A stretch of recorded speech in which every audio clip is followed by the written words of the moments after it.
ബോയ്സിനൊക്കെ ഭയങ്കരമായിട്ട് റിലേറ്റ് ചെയ്യാൻ പറ്റുന്ന കുറേ സീക്വൻസുകളൊക്കെ ഉണ്ട്. ഫൺ മൂവിയാണ്.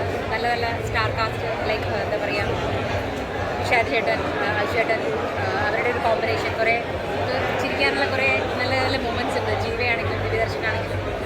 ഞാനിനെ കുറച്ചൊരു പാവമായിട്ടാണുള്ളത് ഈ കാറ്റഗറി സിനിമയിൽ. പക്ഷേ ബാക്കി എല്ലാ ക്യാരക്ടേഴ്സും ഭയങ്കര ലൗഡാണ്.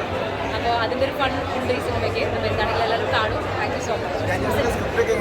എങ്ങനെ അത് ആക്ച്വലി ഞാൻ ഫുൾ സ്റ്റോറി കേട്ടിട്ടാണ് ഞാൻ അങ്ങനെ ഇതിലേക്ക് വിളിക്കുന്നത്. അപ്പം ഏകദേശം ഇതിൻ്റെ ഒരു ഫ്ലേവർ എന്താണെന്ന് മനസ്സിലായിട്ടുണ്ടായിരുന്നു.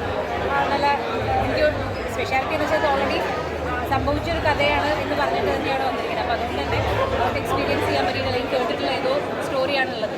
അപ്പോൾ ഒരു റിയൽ സ്റ്റോറിയുടെ ഒരു എസെൻസ് ഇതിലുണ്ടായിരിക്കും. അതാണ് ഇതിൻ്റെ പ്രത്യേകത. Thank you. ഇതാണ് ബാച്ചിലേഴ്സിൻ്റെ ഒരു സ്റ്റോറിയുടെ കുറച്ച് ഭാഗം.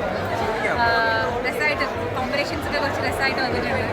ഇതിൽ ഞാൻ പോലീസ് കോൺസ്റ്റബിളിൻ്റെ വേഷമാണ് ചെയ്തത്, കോൺസ്റ്റബിൾ സൂസൻ.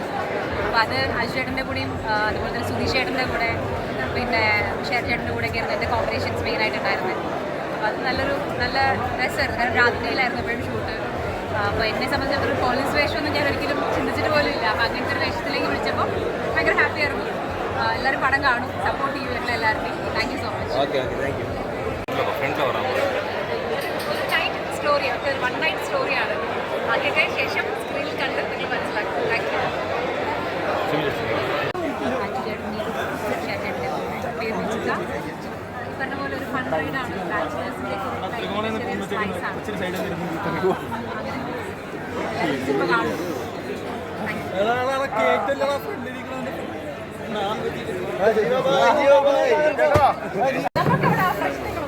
ശ്രദ്ധിക്കുക, ഷോ കഴിഞ്ഞാൽ വാഹനങ്ങൾ എത്ര പെട്ടെന്ന് കോമഡിന്ന് മാറ്റേണ്ടതാണ്. ശ്രദ്ധിക്കുക.